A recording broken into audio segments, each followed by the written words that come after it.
silakan. Bismillahirrahmanirrahim. Assalamualaikum warahmatullahi wabarakatuh. Waalaikumsalam warahmatullahi wabarakatuh. Alhamdulillahirrahmanirrahim. Wassalatu wassalamu ala asyrofil anbiya'i. Innal hamdalillah nahmaduhu wa nasta'inuhu wa nastaghfiruh. Asyhadu an la ilaha illallah wa syarikalah wa asyhadu anna Muhammadan abduhu wa rasuluh. Allahumma sholli ala Muhammad wa ala ali sayyidina Muhammad wa sahbihi ajmain. Amma ba'd. Alhamdulillah bahwa pada pagi hari yang cerah ini kita oleh Allah diberi anugerah untuk ikut berbincang-bincang urun rembuk mengenai masalah kondisi negara kita. Nah, tadi disampaikan oleh Pak keynote speaker bahwasanya ideologi itu berupa cita-cita secara utuh, kemudian juga bagaimana mengimplementasikannya dengan berbagai pendekatan dan metodologi, dan cita-cita apa yang ingin dicapai. Nah, perlu saya sampaikan bahwasanya negara kita itu kan tidak kun fayakun. Jadi negara kita, bangsa kita itu tidak kun fayakun, melainkan melalui satu proses. Nah, proses apa? Yaitu proses sejarah dimulai dari adanya sidang BPUPKI pada bulan Mei tahun 45. Nah, di dalam sidang-sidang itu kemudian melahirkan satu konsep, yaitu melahirkan satu konsep sebagaimana tercantum di dalam alinea keempat dari pembukaan Undang-Undang 45. Jadi saya bacakan saja alinea keempat itu.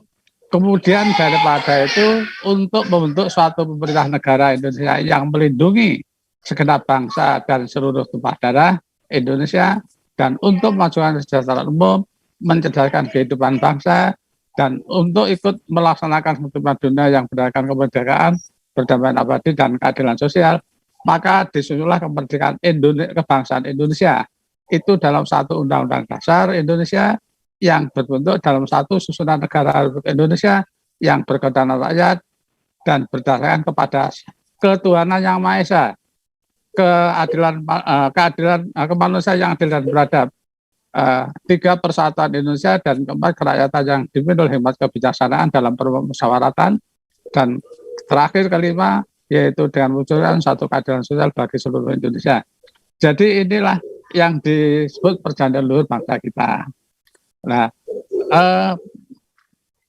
mengapa sejarah perjuangan kita dipenuhi oleh heroisme, dipenuhi oleh pengorbanan daripada umat Islam khususnya, mulai dari masa penjajahan sampai pada masa pergerakan nasional, kemudian juga masa pendudukan Jepang dan sebagainya.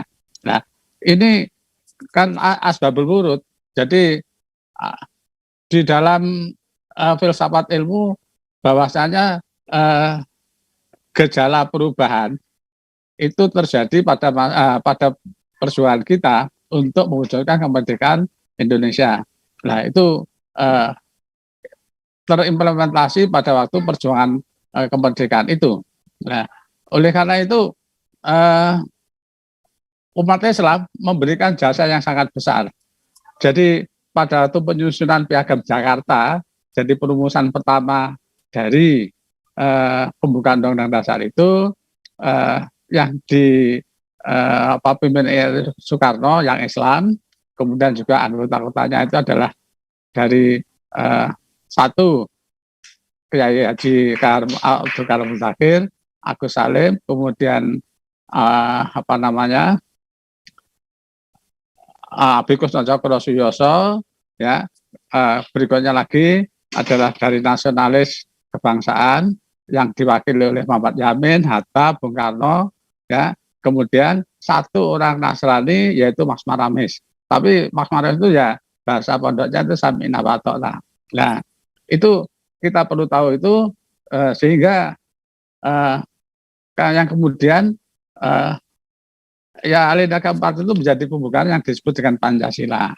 Nah, masalahnya Pancasila itu apa sekarang sudah terimplementasikan? Belum. Jadi pada masa Orde Baru sudah bisa dirumuskan oleh BP7 itu adalah butuh Pancasila. Nah, sekarang ini gajinya malah gede, malah nggak bisa apa-apa. Nah ini kan aneh ya. Nah mengenai masalah komunisme gaya baru, terus terang aja, iya mereka telah memancangkan eh, batu pancangnya itu pada tahun 57 di dalam dokumen partai namanya ABC Revolusi Indonesia yang dikeluarkan oleh Departemen Propaganda dan Agitasi CC PKI di Jakarta. Jadi ini merupakan dokumen para kader, merupakan dokumen partai yang kemudian menjadi buku saku. Untuk ukuran tahun 57 ini adalah sudah leks. Mengapa ini jadi cetak secara massal? Nah, di dalam halaman 25 dari dokumen ini dinyatakan bahwa hari depan revolusi Indonesia itu adalah bukan kapitalisme, bukan bukan kapitalisme, bukan liberalisme, tetapi adalah masyarakat sosialis, masyarakat komunis, sebagaimana pada halaman 25 ini. Jadi mereka sudah memancangkan itu. Jadi masyarakat Indonesia nanti akan terdiri dari 3 revolusi, 1 revolusi kemerdekaan, 2 revolusi sosial, yang pada tahun 65 itu adalah revolusi agraria, dan yang terakhir itu adalah revolusi komunis untuk membentuk masyarakat komunis. Jadi ini sudah dipanjangkan lama-lama. Nah, kemudian bagaimana perwujudannya? Ya mengikuti pola itu. Jadi misalnya saja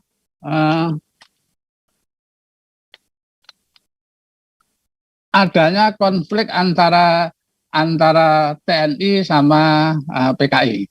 Jadi konflik itu mengapa demikian? Iya, karena di mana-mana tempat konflik itu terjadi untuk membinasakan kekuatan pokok dari suatu kekuasaan, khususnya angkatan perang, yaitu angkatan darat. Nah, dalam hal ini pada tahun 46, pada waktu Ahmad Syarif itu menjadi Perdana Menteri, itu juga berusaha untuk mewujudkan tentara yang dikendalikan oleh komunis, namanya tentara masyarakat. Nah, kemudian tentara masyarakat itu menjadi kekuatan inti dari PKI yang kemudian dalam tanda petik memberontak pada tahun 48 di Madiun. Nah, di Madiun. Jadi mengapa demikian? Iya, karena antara TNI yang Pancasilais, yang Santa Margais itu berhadapan dengan secara diametral dengan PKI. Jadi misalnya pada waktu pembentukan pada waktu pembentukan angkatan kelima, jadi angkatan darat juga nggak setuju itu. Jadi angkatan kelima itu adalah buruh tani dan yang dipersenjatai. Kemudian sebelumnya, yaitu pada masa nasionalisasi perkebunan dan perusahaan asing untuk menekan Belanda supaya segera menyerahkan Irian Barat, maka juga terjadi satu dialektika, satu konflik antara angkatan darat dengan PKI. Mengapa? Karena PKI sudah siap dengan tenaga buruhnya, yaitu Sarbupri, BTI maupun Pemuda Rakyat. Sedangkan kita tahu bahwa pada peristiwa Madiun telah menimbulkan banyak korban, khususnya dari umat Islam. Nah ini yang menjadi faktor kompleks itu. Nah, kita tahu kalau kita pernah ke Soco, yaitu di Magetan, di sana itu dikuburkan 108 jenazah dalam satu sumur tua. Jadi 108 jenazah itu yang 60 itu teridentifikasi, jadi siapa nama dan asalnya dari mana itu dapat dilacak. Tapi yang 48 itu adalah tinggal kerangka yang tanpa identifikasi karena tidak jelas. Nah ini 108. Kita bisa bayangkan, jadi itu kan kalau bahasa desanya itu kan wedus kalah itu. Jadi memang tidak punya peri kemanusiaan. Nah, kemudian juga seorang jurnalis namanya Gadis Rasid pada tahun 48 itu pada waktu terjadi peristiwa Madiun itu juga mengunjungi pabrik gula Gareng. Ia menyampaikan bahwa pada waktu dia masuk ke dalam satu ruangan di pabrik gula, di perumahan Loji Gurang-Hereng itu, kakinya terendam darah yang dari sembilan manusia itu setinggi mata kaki. Jadi bisa kita bayangkan. Nah, jadi itu yang terjadi. Tidak sedikit para kiai yang kemudian juga dimasukkan dalam lubang atau dalam tanah yang dalam itu, kemudian ditimpui dengan batu, dan karena para kiai ulama itu dalam tanda petik adalah digdoyo, jadi kebal, maka ya pada waktu dimasukkan dalam sumur tua, dalam lubang itu tetap mengaji Al-Quran sampai dia meninggal.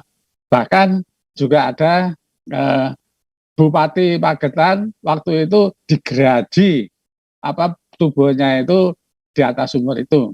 Jadi ayahanda Pak Profesor Edi Swasana juga mati ditanam di Monumen Sojo itu.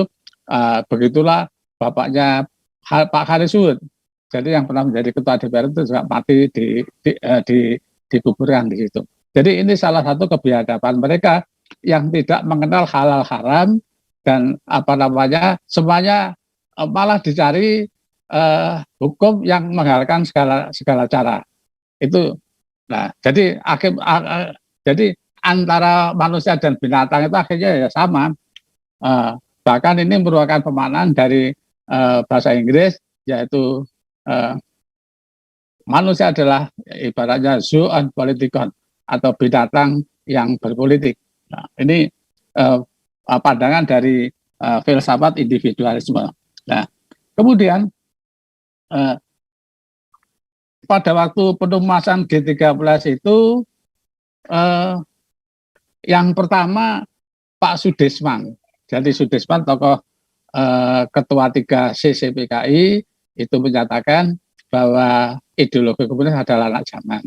Dia akan tetap ada sepanjang satu, ada ketidakadilan, dua, ada tidak tegasnya hukum, ketiga, apabila jarak antara yang kaya dan miskin terlalu lebar. Nah, ini ramalannya Pak Sudirman di dalam pledoinya tahun 67. Nah, kemudian Pak Kolonel Sarawedi waktu itu kemudian jadi legend setelah jadi ketua BP7, itu juga meramalkan bahwanya tidak sampai 35 atau 45 tahun PKI akan bangkit kembali ya dalam bentuk baru. Itu didasarkan pada arsip-arsip yang diketemukan oleh RPKD, Resimen Para Komandan Angkatan Darat, yang ikut menumpas PKI baik di Jawa Tengah maupun di Jawa Timur. Nah, itu ya. Nah, kemudian selain dokumen tadi, pada waktu sebelum reformasi itu juga mereka telah bangun lagi dengan membentuk PRD. Nah, ini ada dokumennya, Partai Rakyat Demokratik ya, yang dipimpin oleh Budiman Sujatmiko. Maaf loh ya, Budiman Sujatmiko itu adalah putra seorang guru Muhammadiyah, dan dia sekolahnya di SMA 1 Yogyakarta yang terkenal religius. Tapi dia kemudian termasuk dari kelompok diskusi Marxis yang ada di Yogyakarta, yang salah satu anggotanya kemudian bisa menyusun undang KKR jilid 1 itu. Nah, setelah ini dilarang oleh Orde Baru, kemudian pada masa reformasi itu mereka berusaha untuk bangkit kembali, yaitu dengan membentuk partai Pembebasan Rakyat Nasional, Papernas. Jadi ini saya pada waktu ada peresmian Papernas di gedung GNI Surabaya, saya itu ikut telusup di dalamnya, kemudian saya mulai dokumentasi ini. Nah, jadi Papernas itu juga memakai istilah Tripanji Partai. Jadi istilah-istilah seperti Tripanji Partai itu adalah khas di kalangan komunis atau PKI, sama dengan kalau kita tahun 66 itu ya ada Trikora, ada Dwikora, kemudian ada juga yang tuntutan KAPI dan kami itu loh. Jadi ada tiga tuntutan generasi 66, yaitu satu bubarkan PKI, dua bubarkan kabinet 100 menteri, dan tiga adalah turunkan harga-harga. Jadi itu menandai satu episode tertentu di mana berlaku semboyan atau jargon-jargon itu. Nah, selanjutnya pada masa reformasi di mana dibuka keran kebebasan, di antaranya adalah adanya temu raya partai bekas tahanan politik di Hotel Cempaka pada tahun 2001, di mana ketemu ex Napol-Napol, yaitu ex PKI, kemudian Manusia dan sebagainya. Nah, di sana mereka merumuskan satu kebijakan, yaitu akan melakukan tuntutan rehabilitasi. Dan memang pada 1998 salah satu teriak mereka itu adalah yaitu supaya PKI direhabilitasi, sebab dikatakan bahwa mereka menjadi korban dari angkatan darat, dari genosida atau genocide dari angkatan darat yang waktu itu lagi mengamuk karena 6 jenderal dan satu penerus utamanya di Jakarta. Di Yogyakarta adalah satu kolonel, yaitu Kolonel Kartamso sebagai Danjen Pamungkas, kemudian juga wakilnya Sugiono itu dibunuh secara keji oleh PKI. Nah, itu mengenai masalah tuntutan mereka untuk untuk didapat rehabilitasi, kemudian mereka mencari dalih.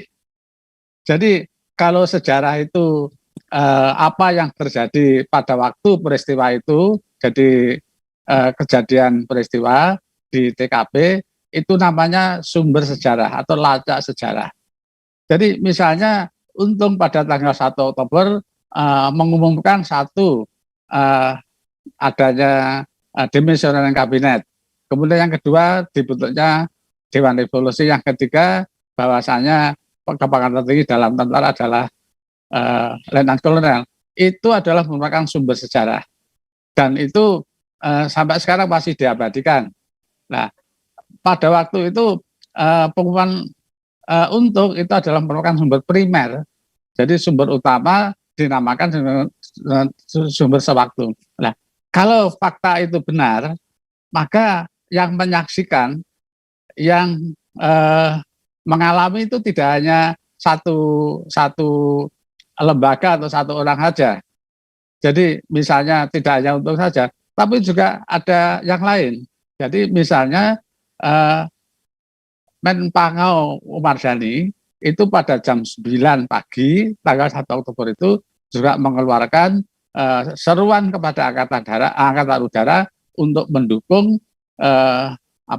gerakan perwira revolusioner yang mengamankan dari ajaran pemimpin besar revolusi Bung Karno dan penyelamatan dari Bung Karno itu terhadap provokasi CIA yang melalui Dewan Jenderal akan merebut kekuasaan. Loh, ini merupakan sumber primer.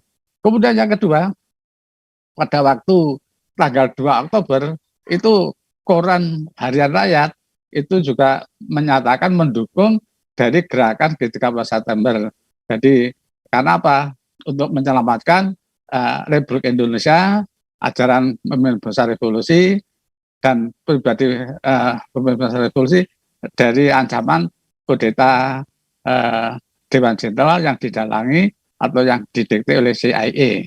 Nah ini jadi tiga sumber itu otentik.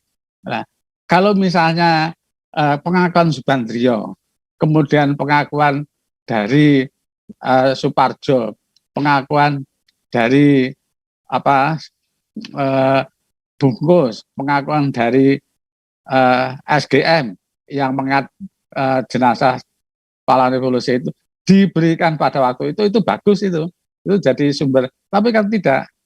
Jadi pengakuan Maulwi Sailan, kemudian juga pengakuan Sutarto itu kan diberikan jauh sesudahnya. Maka alasan-alasan atau data yang dicari itu ya golek-golek. Jadi dicari-cari. Karena apa? Sejarah memang dibatasi oleh tema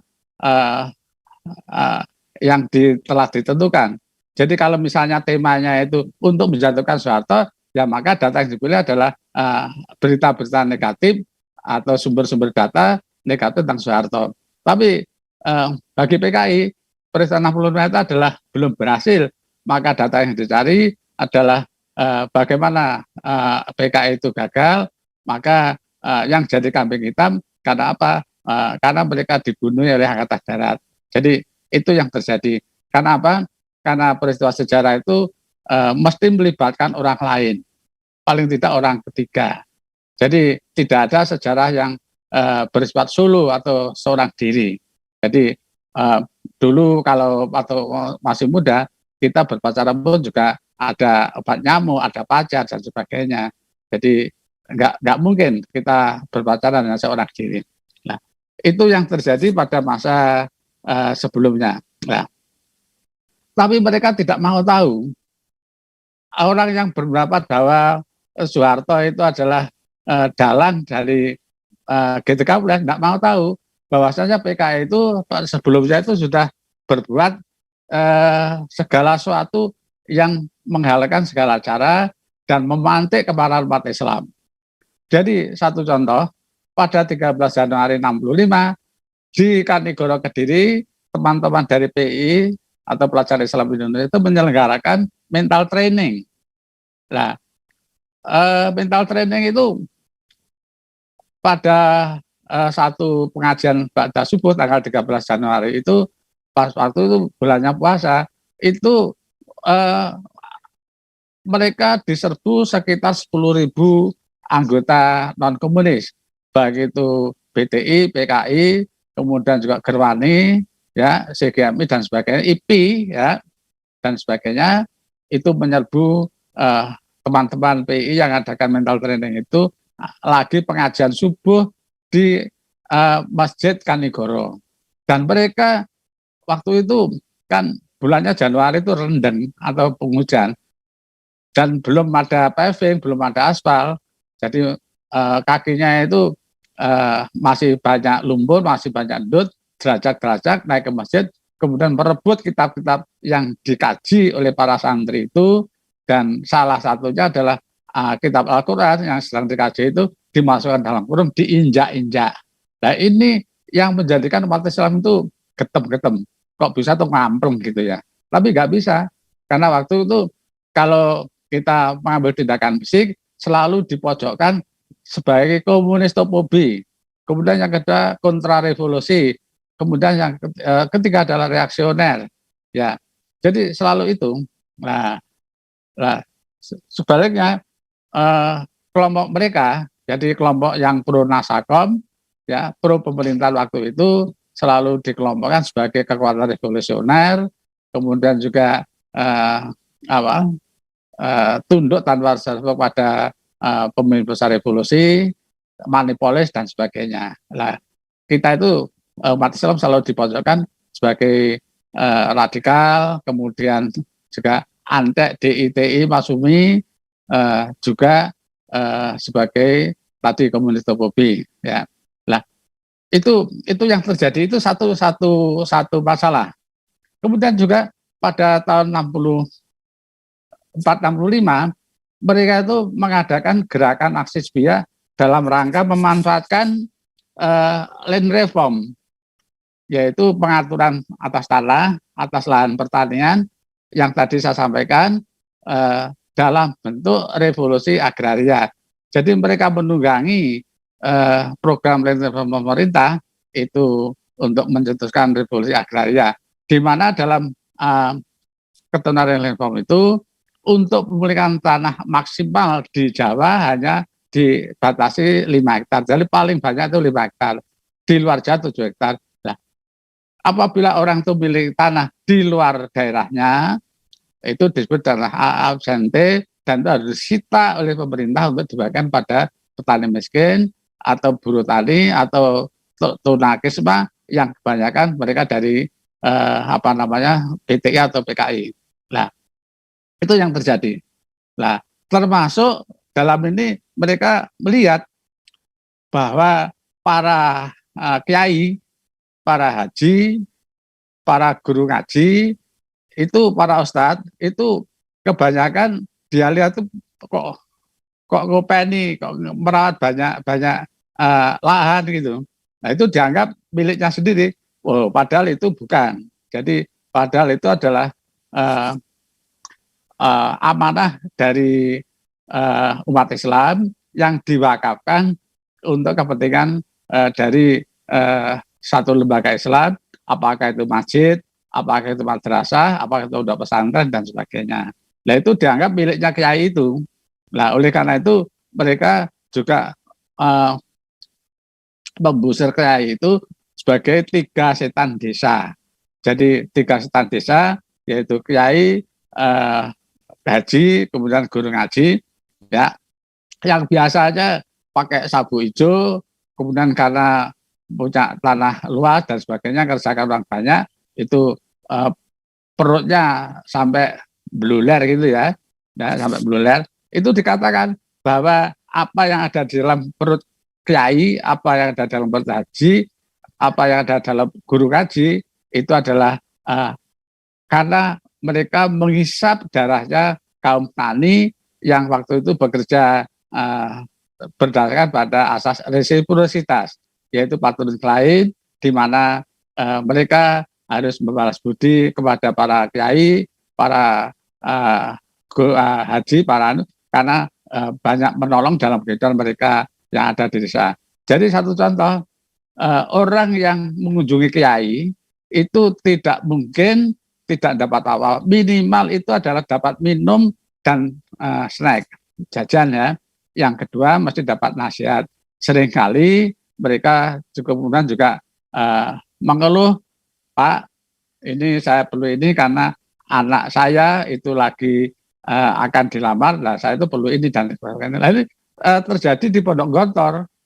Jadi yang berwakaf di Pondok Gontor namanya Pak Haji Anwar Sodik. Kemudian mereka didatangi para kaum duafa yang ada di Dadung atau di Mantingan itu, sambat ini, sambat itu, ya sudah, kalau kamu mau jual sawah, sawahnya mau minta harga berapa. Kemudian, ya Pak, saya jual dengan harga ini, ya sudah, saya beli. Nah, kemudian, ya Pak, ini karena ini mau punya hajat dan sebagainya, nggak punya pahitan, sehingga ini kalau boleh saya garap, ya sudah silakan garap. Nah, tapi perlu ini biayain dan sebagainya, ya sudah berapa banyak. Itu semuanya dicukupi. Itu istilah di desa itu adalah hutang budi. Ada peribahasa di desa, nggak tahu ya apa sekarang masih ada ya. Hutang budi dibawa mati, hutang harta dibayar di dunia. Jadi itu yang disebut dengan hubungan patron klien. Jadi hubungan itu tidak berdasarkan pada standar harga yang berlaku dalam pasar, tapi adalah standar harga sebagai tadi hutang budi itu tadi. Nah, ini yang terjadi. Jadi ini mau diputus oleh PKI. Nah, saya pada waktu itu lagi studi di UGM. Nah, untuk itu saya meneliti, ditugaskan oleh Pak Profesor Sartono untuk meneliti dan menulis ini kaum merah menjarah. Jadi kaum merah menjarah, dan ternyata situasi saat ini mirip tahun 64-65 tatkala program land reform, program rencana revolusi sosial itu mereka laksanakan. Jadi perlu ya, kalau mau baca ya silakan, tapi ya perlu urunan untuk ganti cetak karena ini adalah dicetak dengan biaya saya sendiri. Jadi ya urunan gitu ya, bahasa pondoknya atau infak gitu. Nah, jadi ini ada pada bab 2 dan bab 3. Nah, ini situasinya persis seperti saat ini. Ini jadi menandakan bahwa mereka juga sudah bangkit dalam bentuk KGB itu. Nah, kemudian berikutnya lagi yang tidak kalah pentingnya adanya perubahan kurikulum. Jadi kurikulum itu tahun 2004 diadakan inovasi. Mengapa? Yaitu kelanjutan dari kurikulum 77 berdasarkan pada CBSA atau Student Approval Learning. Kemudian pada tahun 80 diperbaiki lagi pada keterampilan proses atau applied approach. Nah, tahun 2004 itu diperbaiki lagi dengan berdasarkan kompetensi. Jadi kompetensi based training. Jadi dengan melaksanakan CTL, contextual context teaching and learning. Nah, di dalam kurikulum itu kemudian terjadi perubahan. Perubahan bagaimana? Yang semula itu frase ungkapannya adalah pemberontakan G13 PKI tahun 65, kemudian diubah dengan peristiwa 65 dan pelanggaran HAM berat terkait peristiwa G30S. Jadi ada dua unsur, peristiwa 65 dan pelanggaran HAM berat tahun berkaitan dengan peristiwa G30. Nah, mengapa demikian? Ya, karena mereka sudah mendapat alasan bahwa mereka itu dulu ditumpas, dibunuhi oleh Angkatan Darat.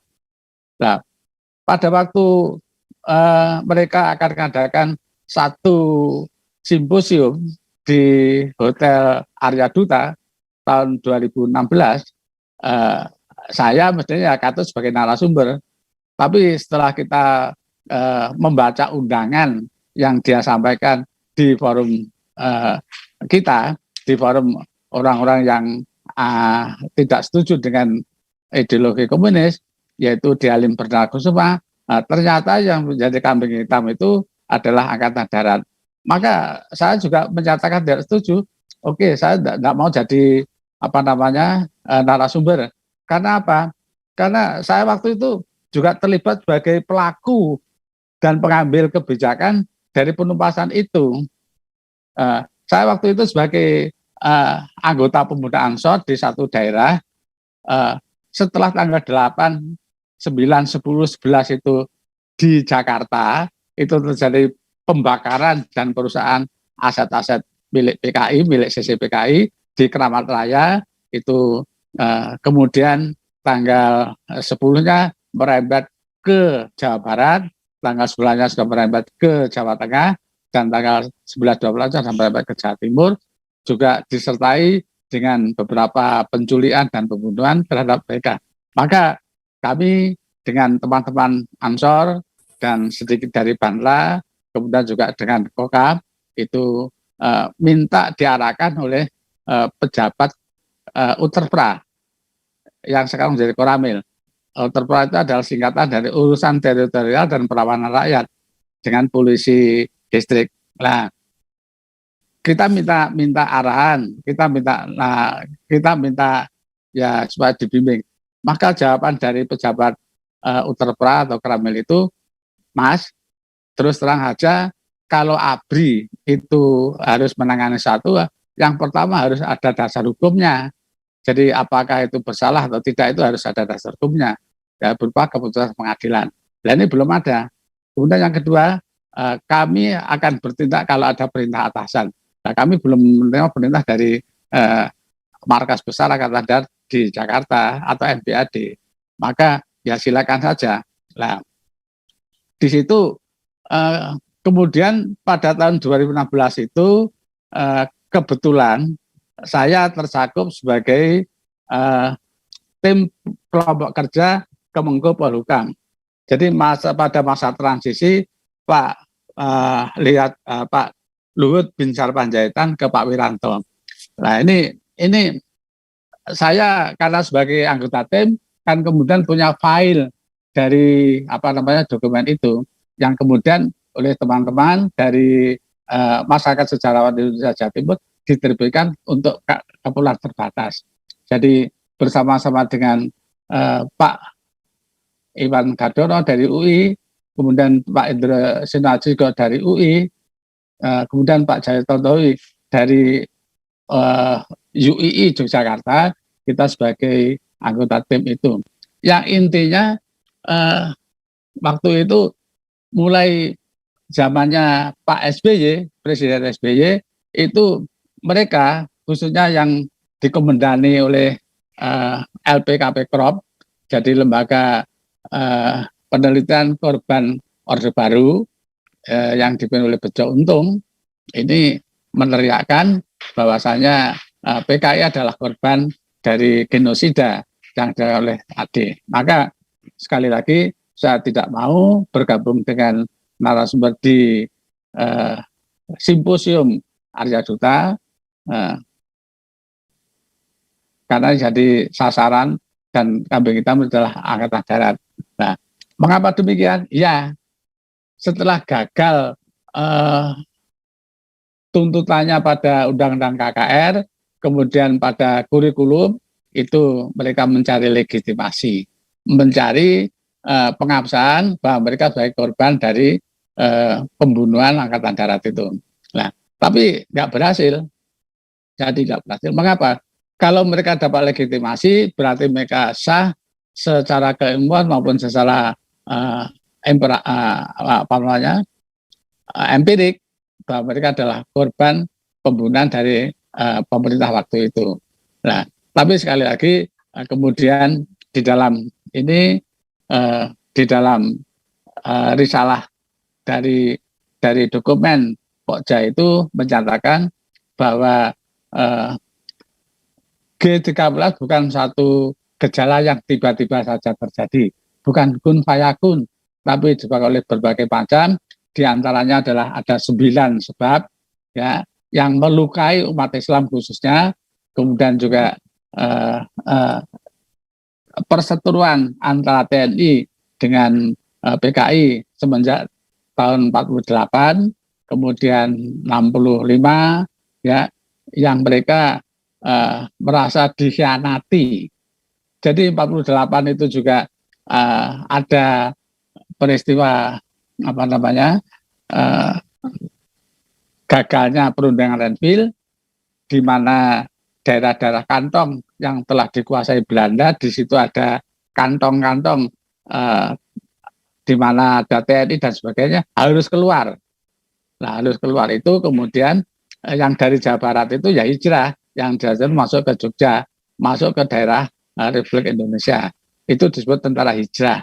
Jadi kita bisa bayangkan dari Jawa Barat ke Jawa Tengah itu berjalan kaki, ya, bahkan tidak sedikit yang bertelanjang kaki, itu tentara Siliwangi.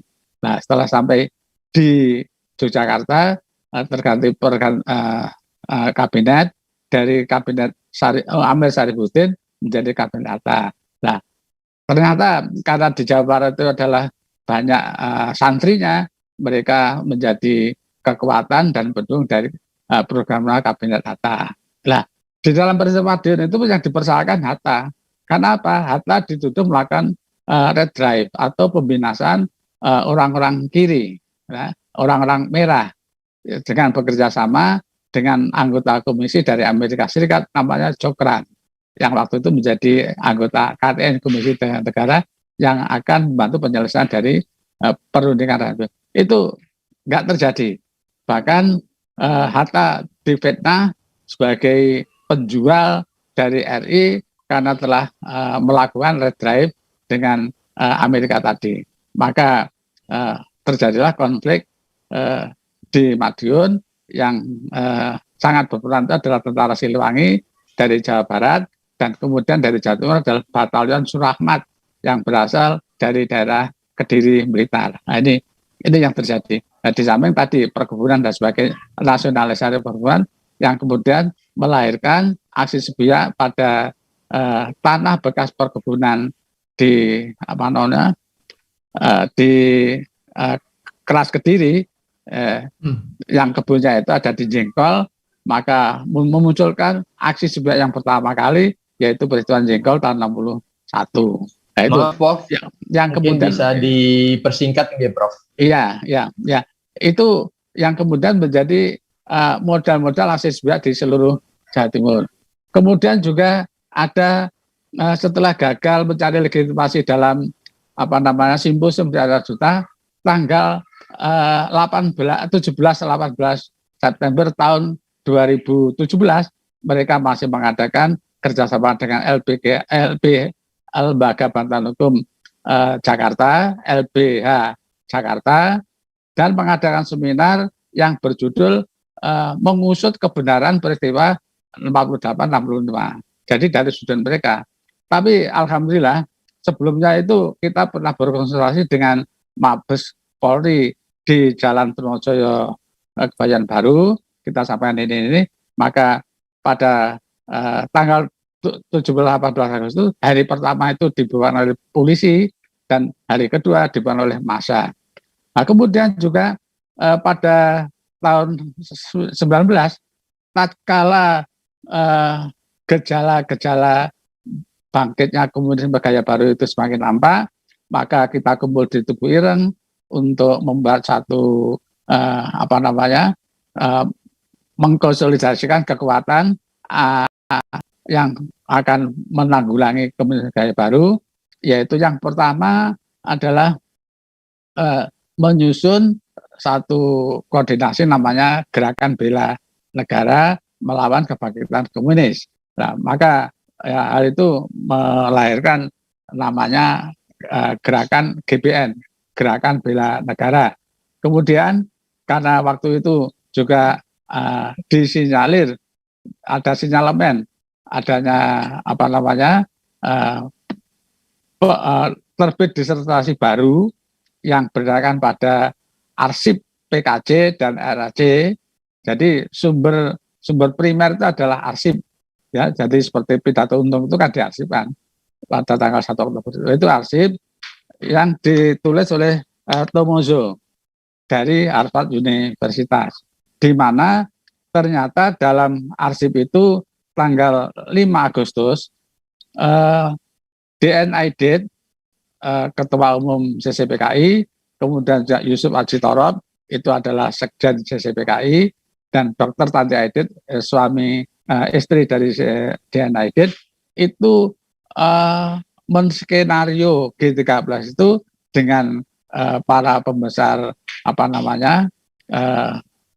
PKC yaitu Mao Zedong, kemudian dengan para tokoh-tokoh RRC yaitu Zhou Enlai Perdana Menteri, kemudian Deng Xiaoping pemikir, kemudian Chen Yi Menteri Luar Negeri, ya, itu membahas itu.